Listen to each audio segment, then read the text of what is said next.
Então, vamos pecar porque não estamos debaixo da lei, mas debaixo da graça? De maneira nenhuma. Não sabem que, quando vocês se oferecem a alguém para lhe obedecer como escravos, tornam-se escravos daquele a quem obedecem, escravos do pecado que leva à morte ou da obediência que leva à justiça? Mas, graças a Deus, porque, embora vocês tenham sido escravos do pecado, passaram a obedecer de coração à forma de ensino que lhes foi transmitida. Vocês foram libertos do pecado e tornaram-se escravos da justiça. Falo isso em termos humanos, por causa das suas limitações humanas. Assim como vocês ofereceram os membros do seu corpo em escravidão à impureza e à maldade que leva à maldade, ofereçam-nos agora em escravidão à justiça que leva à santidade. Quando vocês eram escravos do pecado, estavam livres da justiça. Que fruto colheram, então, das coisas das quais agora vocês se envergonham? O fim delas é a morte. Mas, agora que vocês foram libertados do pecado e se tornaram escravos de Deus, o fruto que colhem leva à santidade, e o seu fim é a vida eterna. Pois o salário do pecado é a morte, mas o dom gratuito de Deus é a vida eterna em Cristo Jesus, nosso Senhor. No ano de 1988, os noticiários ao redor do mundo apresentaram um caso incrível. Tudo começou quando duas baleias se esqueceram de que o inverno estava chegando ao norte do Alasca. Elas nadavam tranquilamente numa reentrância no gelo e não perceberam que a entrada daquela pequena baía de gelo estava sendo bloqueada. O bloqueio fechou as baleias num lago no gelo e o mar ao redor se congelou. Alguns esquimós viram o drama das baleias e resolveram ajudar. Com algumas serras manuais, eles começaram a quebrar o gelo, abrindo alguns buracos para as baleias poderem respirar. E eles trabalhavam tentando abrir mais buracos no gelo, a fim de libertar as baleias para o mar aberto. Mas o tempo não cooperava. Por várias vezes, a temperatura desceu abaixo de zero, congelando ainda mais o mar ao redor. Por isso, eles precisaram de ajuda e foram buscar algumas máquinas que não permitiam o congelamento da água aonde as baleias estavam, especialmente à noite. Como isso não foi o suficiente, trouxeram depois um trator enorme com furadeiras especializadas em rachar e separar grandes blocos de gelo. Como isso também não foi suficiente, a Guarda Nacional daquele país mandou helicópteros que jogavam grandes pedras de concreto no intuito de quebrar o gelo. Como eles não estavam conseguindo salvar as baleias, chegaram dois navios, um soviético e um norte-americano, especializados em abrir caminho pelas geleiras. Naquela época, os Estados Unidos e a União Soviética ainda estavam brigando entre si, mas, mesmo assim, os navios dos dois países trabalharam juntos, unindo as duas bandeiras. Eles esqueceram as diferenças políticas e militares a fim de libertar as duas baleias presas no gelo. Finalmente, depois de muitos dias de trabalho e milhares de dólares gastos, as duas baleias foram libertadas. Foram 3 semanas de trabalho, mais de $1,5 milhão empregados na operação. Tudo isso me levou a uma análise do que aconteceu. Eu acho muito interessante como alguns seres humanos se dispõem a fazer tanto por alguns animais. Estamos falando de 2 animais com que nós não podemos nos comunicar e, no entanto, tem gente disposta a dar a vida por eles, a dar uma quantia enorme de dinheiro, gastar muita energia, enfrentar as piores condições climáticas do mundo para que apenas 2 baleias pudessem receber a sua liberdade. Isso tudo é muito bonito, mas até que ponto nós nos esforçamos para ajudar uma outra pessoa a encontrar a sua liberdade também? Aí a história muda de figura. Parece que, como cristãos, muitas vezes nós estamos muito mais propensos a aprisionar as pessoas na lama do que ajudá-las a saírem de lá. Parece que nós preferimos restringir e resistir aos esforços das pessoas para se libertarem dos seus atoleiros e para alcançarem a liberdade da qual nós mesmos não conseguimos desfrutar. Parece que o mundo moderno está se dispondo a fazer qualquer coisa por alguns animais, o que é muito bom e necessário, mas quando se refere a outras pessoas da própria família cristã, aí o caso já muda de figura. Eu vou fazer uma pergunta muito honesta e eu quero que você responda para si mesmo, honestamente. Não precisa dizer nada, mas pense sobre isso. Quanto esforço você despendeu nos últimos 3 meses ou 6 meses, digamos assim, para ajudar uma outra pessoa a receber a liberdade? Quanto esforço você realmente despendeu voluntariamente a fim de libertar alguém que estava afundando num atoleiro e ajudar a pessoa a encontrar novas dimensões da vida? Quantas pessoas você encorajou a buscarem novos horizontes? A quantas pessoas você chegou face a face, olhando nos olhos e disse: "Que bom que você conseguiu essa promoção. A graça de Deus é assim mesmo. Eu estou feliz por você. Que bom que Deus está levando você a essa nova experiência. Mesmo que eu não possa ter o que você tem, eu fico feliz. Eu estou muito contente com isso. Eu fico muito feliz em saber que você está tendo essa oportunidade, apesar de muitos não terem. Você está tendo uma liberdade que muita gente não conhece." Até que ponto nós somos tentados a prender-nos uns aos outros, a amarrarmos uns aos outros, a limitarmos os outros? É claro que eu acredito em limites, eu acredito que cada um deve saber até que ponto precisa limitar a sua liberdade. Mas essa é uma questão individual, não é alguma coisa que eu devo obrigar o outro a fazer ou forçar os outros a aceitarem. Compreenda isso. Os limites da liberdade devem ser limites autoimpostos, ou seja, limites que a pessoa impõe a si mesma, com a direção de Deus, através da pessoa e da presença de Jesus Cristo nessa vida. Será que você gasta o seu dia encorajando outros cristãos a desfrutarem daquilo que Deus deu? Essa é uma grande missão na vida. Talvez você que ajuda as pessoas com um aconselhamento esteja fazendo isso. Se esse é seu caso, você está de parabéns. Ajude as pessoas a encontrarem a liberdade de que elas precisam. Ajude as pessoas a levantarem o véu da culpa que as tem aprisionado e que as arrasta para baixo, sufocando. Fique firme nesse serviço. Talvez você não seja um conselheiro ou conselheira profissional, mas você é amigo ou amiga de alguém.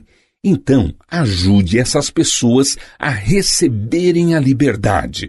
No livro de João, capítulo 8, versículo 32, Jesus disse: "E conhecerão a verdade, e a verdade os libertará." Ele também disse: "Portanto, se o Filho os libertar, vocês de fato serão livres." Fantástico, não é mesmo? Se você tiver uma Bíblia com você, procure o texto da primeira carta de Paulo aos Coríntios, capítulo 10. 1 Coríntios, capítulo 10, do versículo 27 a 30. Esta série está sendo muito gratificante para mim. Eu não sei como está sendo para você, mas Deus tem ensinado muitas coisas maravilhosas para mim, pessoalmente. São coisas que eu já devia saber há muito tempo. Mas veja só 1 Coríntios capítulo 10. E aqui está sendo tratada a questão de comer carne ou não. Naquele tempo, o tabu não era usar calça comprida ou saias, ou ir ao cinema ou beber cerveja. Naquele tempo, o tabu era se a pessoa podia comer carne que havia sido oferecida aos ídolos. Hoje você até boceja de desinteresse quando se fala nesse assunto. Você pensa, grande coisa, qual é o problema de se comer a carne? Mas acredite, naquele tempo, eles é que bocejavam desinteressados se nós falássemos, por exemplo, de jogar baralho ou de ir ao cinema. Hoje em dia, comer carne não é problema para a maioria dos cristãos. Mas naquele tempo, por causa da cultura em que eles estavam, era um tremendo tabu, era um grande problema. Havia sacrifícios de carne para os ídolos e quando acabavam as ofertas ou quando às vezes sobrava a carne que não era oferecida, eles vendiam essa carne no mercado e muitos cristãos iam até o mercado e compravam essa carne. Alguns iam com a pulga atrás da orelha, pensando, não sei não, eu acho que eu não devia fazer isso. Essa carne foi sacrificada aos ídolos, ela deve estar contaminada. E Paulo escreve o seguinte, a carne não está contaminada porque um punhado de pagãos a colocou em cima do seu altar e lá cortou os bifes. Comam essa carne, desfrutem dela. Não existe esse negócio de outros deuses a não ser o nosso verdadeiro Deus. Por isso nenhum ídolo de madeira ou de pedra pode contaminar um pedaço de carne. Agora veja o versículo 27. Se algum descrente o convidar para uma refeição e você quiser ir, coma de tudo que lhe for apresentado, sem nada perguntar por causa da consciência. Paulo estava ajudando as pessoas a saírem do atoleiro. Ele estava libertando aquelas pessoas. Eles estavam livres para comer aquela carne. Ótimo! A carne estava diante deles e Paulo disse que eles deveriam comer, sem nada perguntar por causa da consciência. Pedro recebeu a liberdade quando viu o lençol que desceu do céu. Toda a vida dele, no judaísmo, ele se controlava e dizia, esta carne não dá, este animal tem o casco errado, eu não posso comer esse tipo de carne. Mas Deus disse, eu libertei você dessas restrições alimentares. A minha graça diz que você pode comer essa carne, então coma. E agora Paulo diz a mesma coisa. Veja no versículo 30. Se participo da refeição com ação de graças, porque sou condenado por algo pelo qual dou graças a Deus. Essa é uma boa pergunta. Como é que vocês falam mal de mim só porque eu gosto da carne que é servida à mesa? Agora você pode comer de tudo o que você gosta. Você tem essa liberdade, cada um tem a sua lista. Na lista de comestíveis de João Batista havia gafanhoto, na minha lista já não tem. Talvez você esteja querendo saber aonde eu quero chegar, pois eu vou dizer claramente, não queira que eu viva segundo a sua lista de regras. E também não espere que eu entregue a você uma lista de regras pelas quais você deve viver. Em outras palavras, quando eu passo uma lista para você e espero que você viva conforme essa lista de regras, eu sou um legalista. Você não tem nenhum motivo para se dobrar diante da minha lista pessoal e nem deve fazer isso. Eu te garanto que eu também não vou me dobrar diante de sua lista de regras. É assim que nós vivemos quando vivemos pela graça. Você pode dizer, bom, mas e se essa lista fizer parte da Bíblia? Bom, nesse caso a lista não é nem minha e nem sua. No entanto, você deve ter certeza de que essas regras estão de fato na Bíblia e se aplicam à nossa vida hoje em dia. E nesse caso eu te encorajo a viver por essa lista de normas de todo o seu coração. Isso é, se ela for de fato uma lista extraída da Bíblia. Mas viva assim, sem fazer com que o objetivo da sua vida seja levar os outros a fazerem o mesmo que você. Você já tem trabalhado o suficiente para colocar em prática as coisas que Deus quer de você. Já é trabalho suficiente para cada um de nós. Talvez um dia Deus vá me levar a comer lagartas. Eu espero que Ele não faça isso, mas pode ser que aconteça. Francamente, o que me causa nojo é o fato de eu já ter visto o que tem dentro dessas lagartas. A cor verde não me atrai realmente.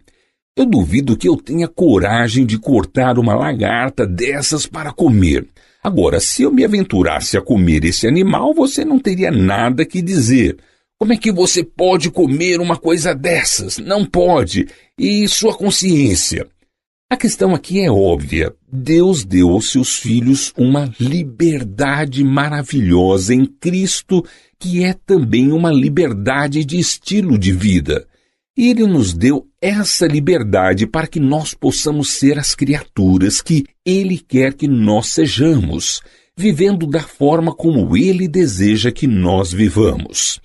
Isso significa que nós precisamos ouvir mais o que Deus diz e menos o que as pessoas dizem. É difícil fazer isso se você é uma pessoa insegura. Mais difícil ainda se você foi educada a uma consciência hipersensível no sentido de agradar a todo mundo. Às vezes, demora muitos anos para uma pessoa aprender a andar livremente na graça de Deus. E sabe de uma coisa? Algumas pessoas acabam indo longe demais e abusam da graça de Deus. E essa é uma tragédia ainda maior do que não aproveitar o suficiente da graça. De 1 Coríntios capítulo 10, vamos passar agora para o 6º capítulo de Romanos e vamos levantar duas questões que realmente vão nos fazer pensar. Romanos capítulo 6, começando no versículo 1 e depois vamos ver o versículo 15. Essas são duas questões que nos fazem pensar. Não são a mesma pergunta. No versículo 1 nós lemos: que diremos então? E agora vem a questão: continuaremos pecando para que a graça aumente?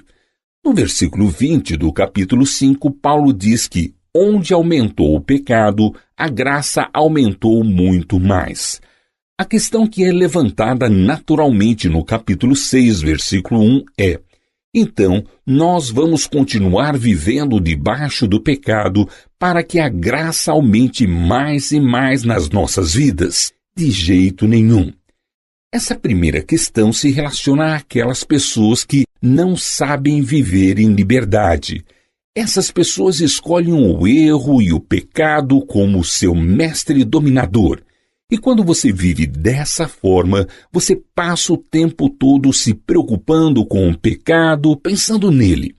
Parece que você planeja como você vai falhar, você planeja os seus erros. Você fica com medo de romper o seu relacionamento com Cristo, mas você continua vivendo debaixo do domínio da velha natureza.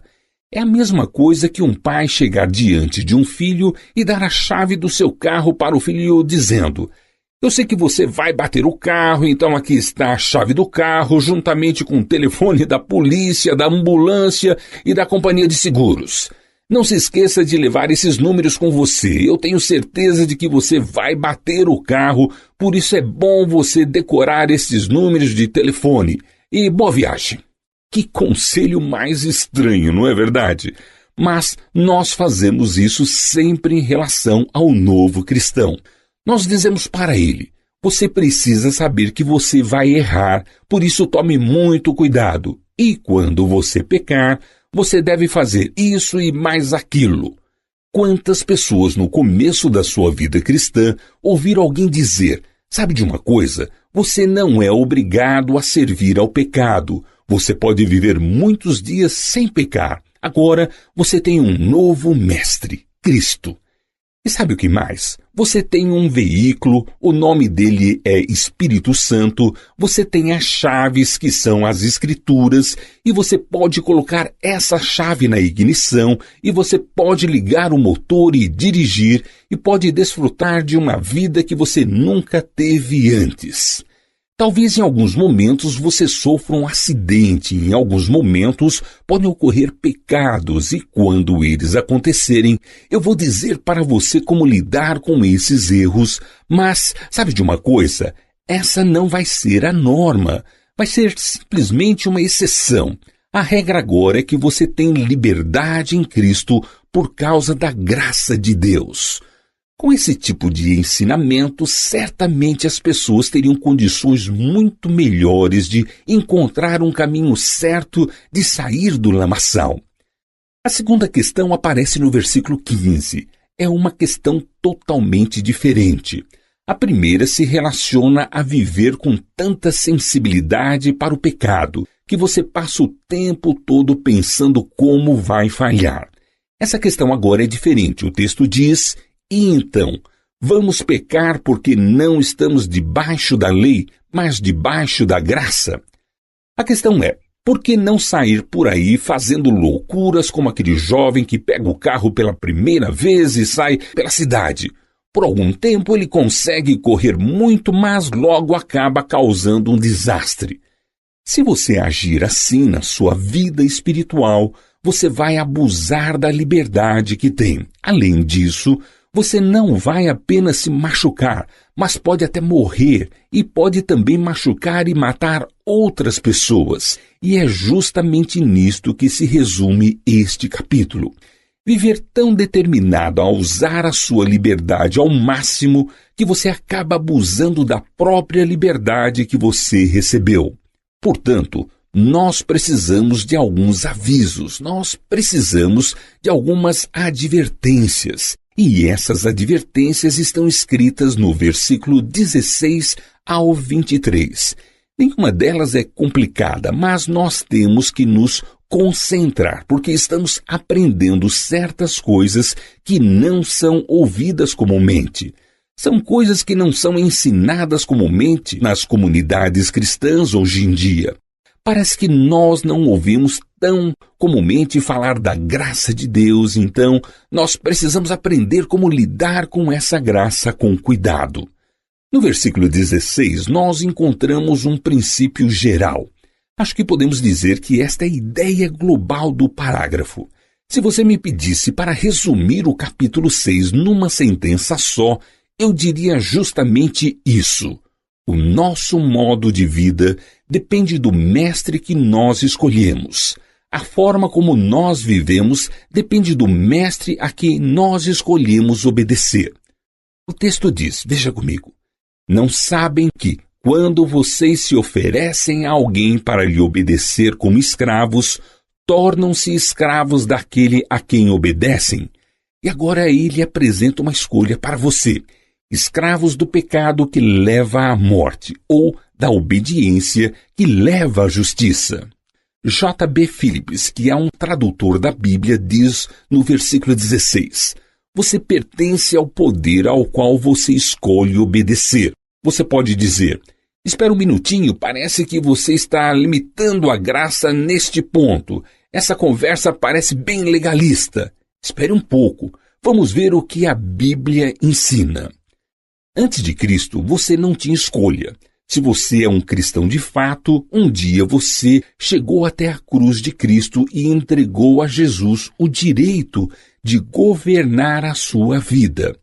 Agora você tem uma escolha que antes não tinha. Você está livre da obrigação de obedecer ao pecado, livre para seguir ao seu mestre, Cristo, voluntariamente. E quando você faz isto, você não peca. No entanto, a partir do momento em que você deixa um pouco de lado o senhorio de Jesus sobre a sua vida, aí você peca. Seria muito bom se eu pudesse prometer para todo mundo liberdade completa do pecado, 365 dias por ano. Mas isso seria viver numa pureza e numa inocência que não é possível na terra. É simplesmente impossível. Seria ótimo se essa pureza e ausência do pecado fosse possível. Mas Paulo diz, mas graças a Deus, porque embora vocês tenham sido escravos do pecado, passaram a obedecer de coração a forma de ensino que lhes foi transmitida. Essa é uma verdade maravilhosa. Significa que não somos escravos do pecado e podemos sim tomar a decisão de seguir a Cristo em liberdade e santidade, obedecendo a Deus de coração. Se você escolhe o que está errado, você adota um estilo de vida que vai piorando cada vez mais. Eu vou mostrar esse fato na Bíblia. Está no livro de Provérbios, capítulo 5. Provérbios, capítulo 5, versículos 21 a 23. Eu vou ler algumas palavras que você provavelmente vai entender muito bem, porque você deve se lembrar dos momentos na sua vida em que isso aconteceu. Na minha vida, eu me lembro muito bem. Provérbios, capítulo 5, versículo 21 diz: O Senhor vê os caminhos do homem e examina todos os seus passos. Então digamos que nós estamos diante de um cristão de verdade que decide se submeter à maldição e à autoridade da sua própria natureza, ou seja, ele decide viver debaixo do erro. Veja só o que acontece. As maldades do ímpio o prendem. Ele se torna prisioneiro das cordas do seu pecado. Certamente morrerá por falta de disciplina, andará cambaleando por causa da sua insensatez. É exatamente assim que muitos cristãos vivem hoje em dia. Alguns utilizam desculpas dizendo: mas eu estou debaixo da graça. Eu posso muito bem abandonar a minha esposa e os meus 3 filhos e me casar com outra mulher, que também vai deixar o marido e talvez também os filhos dela. Mas, debaixo da graça, nós todos estamos livres para fazer isso. Isso está errado, é um erro. Isso não é graça, é um abuso da doutrina da graça. A graça não significa que eu estou livre para viver da forma que eu bem entendo, como se Deus ficasse contente de qualquer forma. Graça significa que eu estou livre para escolher, mas eu tenho que conviver com as consequências da minha escolha. E se eu escolho o erro, eu vou entristecer o meu Pai eterno. Barclay escreve: pecado gera pecado. A primeira vez que nós cometemos um erro, nós o fazemos hesitantes, com tremor e arrepio. A segunda vez que nós cometemos o mesmo erro, é mais fácil. E se nós prosseguirmos repetindo esse erro, ele se torna fácil, o pecado perde o seu terror. Começar na vereda do pecado é prosseguir fazendo mais e mais. É trágico quando encontramos algumas pessoas tendo um estilo de vida carnal e chamando essa carnalidade de graça como desculpa. Eu insisto nesse ponto, não para ser negativo, mas para passar uma advertência. Eu quero deixar essa advertência bem clara para você, que começa a desfrutar da sua nova liberdade. Você que está começando a abrir as suas asas, experimentando novas profundidades e novas alturas. Lembre-se bem disto. Nosso objetivo na vida é agradar a Deus. É isso que diz Colossenses capítulo 1, versículos 10 a 12. Agradar ao nosso Deus. Antes que houvesse a cruz, nós não podíamos agradá-lo. Mas agora que a cruz já lançou a sua sombra sobre as nossas vidas e o sangue de Cristo nos purificou, nós somos livres para agradá-lo. Nós não somos obrigados a fazer isso e quando nós não agradamos a Deus, nós somos apanhados pelo enrosco do nosso próprio pecado. Alguém escreveu certa vez: uma mentira tem que ser coberta por uma dúzia de outras mentiras, e assim seguem-se outros atos irresponsáveis. Os hábitos pecaminosos são difíceis de serem rompidos e, se não forem rompidos, eles acabarão amarrando você cada vez mais fortemente. Uma das tarefas mais difíceis do líder cristão é lidar com pessoas que são apanhadas pelas armadilhas do seu próprio pecado. É a parte mais difícil da liderança cristã autêntica.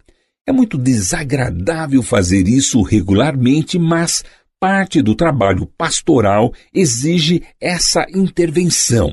É surpreendente o quanto uma pessoa pode estar envolvida na areia movediça do pecado. Tirar a pessoa dali é como extrair um dente. A pessoa utiliza desculpas para conviver com o seu erro sem sofrer com as consequências, sem sentir o peso da culpa, para conseguir dormir bem à noite. Muita gente acaba ficando insensível e cauterizada. Vou fazer mais uma citação. Esta é de John R. Joyce. Ele disse: "O pecado é uma presença explosiva. Todo o poder encolhe e murcha no seu calor destrutivo. Toda gentileza espiritual sucumbe ao seu toque maldoso. O pecado prejudica a visão e trabalha no sentido da cegueira. O pecado diminui a audição e tende a nos tornar surdos. O pecado perverte o paladar, levando os homens a confundir o doce com o azedo e o azedo com o doce. O pecado endurece o tato e, eventualmente, retribui o sentimento passado." Todas essas analogias são bíblicas e o seu significado comum parece ser o seguinte: o pecado bloqueia e estrangula os sentimentos mais refinados do espírito e nós nos tornamos insensíveis. Vamos voltar para Romanos capítulo 6. Você pode escolher esse estilo de vida, mas se você fizer isso, não se esconda por trás da graça tentando encobrir a sua desobediência. A graça de Deus diz que você tem a esperança de voltar para o Pai. Portanto, trate do que está errado, arrependa-se do erro e volte para o caminho certo. Mas sabe de uma coisa? Eu acredito em você. Por isso eu digo que a jornada da sua vida está diante de você. Portanto, escolha o seu caminho. Escolha a justiça. Mas eu não vou dizer o que é que isso significa para você. Para mim, pode ser diferente do que é para você. Eu não vou levantar cercas e dizer para você até que ponto você pode ou não ir, a não ser que essas cercas estejam claramente descritas na Bíblia. Deus quer que umas pessoas vivam de uma forma e outras de outra. Deus não quer que todos vivam da mesma maneira. Deus leva algumas pessoas a criarem os filhos de uma forma e outras de uma outra forma. Você tem liberdade para isso. Você pode preferir um tipo de música e eu já posso preferir outro tipo. Eu posso escolher um estilo de vida e você outro, desde que nenhuma escolha seja errada segundo a Bíblia. É apenas questão de preferência. Deixe que as pessoas sejam como são. Deixe que as pessoas escolham. Nos assuntos em que a Bíblia não diz nada, cada um tem o direito à sua preferência. Na condição passada, nós não tínhamos essa mesma liberdade. Pelo versículo 17, nós podemos fazer uma pequena lista. Veja, está bem na Bíblia. E o primeiro item dessa lista do versículo 17 é: quando eu estava perdido, eu era escravo do pecado. Ele diz: embora vocês tenham sido escravos do pecado. E agora vamos para o versículo 19. Aqui está o segundo item da nossa lista imaginária. A minha escravidão ao pecado me levou a um vício que piorava cada vez mais. Veja o versículo 19. Falo isso em termos humanos, por causa das suas limitações humanas. Assim como vocês ofereceram os membros do seu corpo em escravidão à impureza e à maldade que leva à maldade. Aí aparece o vício, você percebeu? Está bem nesse texto. A minha escravidão ao pecado me viciou e as coisas só pioravam. Voltando ao versículo 17, nós lemos: vocês passaram a obedecer de coração a forma de ensino que lhes foi transmitida. Se você quiser, pode marcar na sua Bíblia ou nas suas anotações a palavra conversão. Foi nesse momento que você e eu nascemos de novo. Nós nos tornamos obedientes de coração. Portanto, o terceiro item da lista é: eu fui liberto da escravidão do pecado através de Cristo. O versículo 18 diz isso, veja comigo. Vocês foram libertados do pecado e tornaram-se escravos da justiça. O item 4 da nossa lista é: quando eu me converti, eu mudei de mestre. Antes eu era escravo do pecado, a minha escravidão me levou ao vício. Em terceiro lugar, eu fui liberto da escravidão através de Jesus Cristo. E em quarto lugar, nesse momento eu mudei de mestre. E é bom você se lembrar de que a forma como eu vivo tem tudo a ver com o mestre a quem eu escolhi seguir. Seria muito bom se nós desenvolvêssemos um estado mental de graça, uma doutrina de vida que absorvesse esse estado mental de graça, de tal forma que na nossa própria personalidade nós pudéssemos ser, através do poder de Cristo, como Ele foi. Cristo foi uma pessoa que aceitava os outros e, no entanto, Ele era puro. Ele era livre, mas era sábio. Ele desfrutava do que tinha direito, mas nunca ostentava esse direito. Ele dava espaço para as pessoas serem o que Deus queria que elas fossem, mas nunca enganou ninguém, levando as pessoas a pensarem que o pecado não teria consequências. Essa é uma mente emoldurada na graça. Dos versículos 19 a 23, nós encontramos a escolha que devemos fazer. Em primeiro lugar, está o fato indiscutível de que nós temos que ter um mestre. Nós não nos saímos bem se não tivermos alguém acima de nós. Portanto, o cristão tem como mestre o próprio Cristo, e é por isso que o apóstolo diz: falo isso em termos humanos, por causa das suas limitações humanas. Assim como vocês ofereceram os membros do seu corpo em escravidão à impureza e à maldade que leva à maldade, ofereçam-nos agora em escravidão à justiça que leva à santidade. Essa palavra significa um crescimento no sentido da maturidade, que está sempre em processo na nossa peregrinação. Esse tipo de vida vai levar você a crescer para a maturidade durante a sua vida aqui na terra. Veja o que ele diz: quando vocês eram escravos do pecado, estavam livres da justiça. Essa é a parte triste de tudo isso.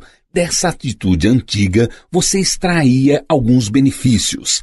Acontece que alguns desses benefícios são as mesmas coisas de que hoje muita gente se envergonha. Nós poderíamos dizer que este texto está ensinando o seguinte: faça a escolha certa, escolha o que é certo. Também vale a pena ponderarmos sobre o versículo 21. Vamos ver o que ele diz. Que fruto colheram então das coisas das quais agora vocês se envergonham? O fim delas é a morte. Pense só no seu antigo estilo de vida. Pense naquelas coisas que você fez das quais hoje você se envergonha. Talvez você tenha vivido na infidelidade. Pode ser que você tenha sido cativo das drogas, ou quem sabe você tem que admitir que a sua boca era um cesto de lixo, ou que você tenha sido uma pessoa desonesta. Você era uma pessoa que enganava a si mesma e aos outros. Essas são aquelas coisas das quais você se envergonha. No versículo 21, ele diz: e o resultado destas coisas é a morte. Se você é cristão de fato, você foi liberto desta armadilha. Você está livre. Agora, focalize a sua atenção nos benefícios da sua posição atual, na vida vivida pela graça. Que benefícios são esses? Mas agora que vocês foram libertos do pecado e se tornaram escravos de Deus, o fruto que colhem leva à santidade e o seu fim é a vida eterna. Essa é uma forma muito empolgante para se crer. Você amadurece, o seu estilo de vida fica livre da culpa, você começa a desfrutar de um tipo de vida que é eterna. Esse é o tipo de vida que Cristo nos dá. Você quer saber que tipo de chefe o pecado é? Ele é horrível. Como pagamento, ele dá a morte. Isso está no versículo 23, que fala do salário do pecado. Toda vez que você recebe um cheque do pecado, ele vem todo rabiscado de morte. É uma quebra instantânea da comunhão com Deus, uma dor horrível na alma, uma batalha constante contra a culpa. A remoção da mão de Deus, que dá tantas coisas boas, vem com a quebra da integridade individual. Enquanto você não lidar com esse erro, você para de crescer. São os estágios iniciais da maldade que vai se tornando um vício com o passar do tempo. Essa é a morte que vem com o salário pelo pecado. Eu gostaria de desafiar você neste momento a fazer um exame da sua vida. Será que você está realmente agradando a Deus? Se você ainda não nasceu de novo, a única resposta que você pode dar é não. Mas se você já recebeu a salvação, você pode responder a essa pergunta de duas maneiras. Sim, eu estou agradando a Deus, ou, para ser honesto, eu não estou agradando a Deus. Eu adquiri um hábito que rompeu o meu relacionamento com Deus e eu não posso mais chamar a minha conduta de graça. Eu tenho que dar a ela o nome que ela merece. É desobediência. Eu tenho uma notícia excelente para você. Deus está disponível, Cristo está aí. Ele vai continuar limpando você de qualquer coisa que tenha rompido o seu relacionamento com Ele. É por isso que insisto com você, para que você volte para o caminho que Ele preparou para você. Ele vai endireitar esse caminho e vai torná-lo plano. O texto continua dizendo, mas o dom gratuito de Deus é a vida eterna em Cristo Jesus, nosso Senhor.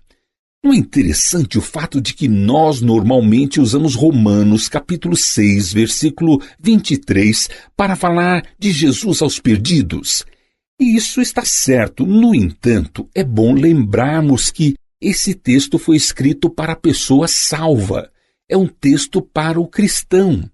Quando nós vivemos escolhendo o pecado que vamos cometer, nós estamos levando um estilo de vida mortal.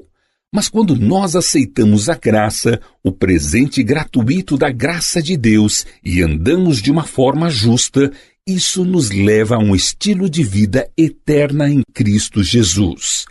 Eu gostaria de terminar com dois pensamentos. O primeiro é o fato de que abusarmos da graça de Deus nos faz estagnar. Nós paramos. Quando nós abusamos da graça de Deus, nós ficamos estagnados, não vamos a lugar nenhum. E o que é pior, nós acabamos levando outras pessoas a errarem também. Isso acontece comigo, o meu modelo se torna embaçado, a minha vida acaba sendo um ponto de vergonha, em vez de ser um exemplo da vida de Cristo. Portanto, abusar da graça me leva à estagnação. Essa ideia aparece por todo esse texto. Em segundo lugar, viver em liberdade nos dá motivação. Sabe o que acontece quando eu vivo em liberdade? Não somente eu vivo livre, mas eu deixo você livre. Eu libero você. Quando eu mesmo não estou livre, eu quero ficar controlando você, eu quero manter você preso às minhas garras, mas quando eu funciono baseado na graça, aí eu abro as minhas mãos e digo, você está livre para escolher. Faz parte da nossa natureza prender as pessoas, não deixar que elas sigam seu caminho. Se nós temos filhos, por exemplo, a nossa natureza tende a sufocar esses filhos a vida inteira. Conforme eles vão crescendo, nós temos que fazer um esforço deliberado para deixar eles partirem e terem mais liberdade. Nos anos da adolescência, eles têm que lembrar os pais que é preciso fazer isso. Eles dizem isso para os pais. Os anos da adolescência são muito difíceis. Existe um pregador italiano que costumava chamar os adolescentes de purgatório. O período da adolescência dos filhos é muito difícil para os pais. O adolescente está sempre dizendo de várias maneiras diferentes, Deixe-me ir, deixe-me crescer, pare de me segurar, pare de me sufocar. Acontece que esta é a natureza dos pais em relação aos filhos.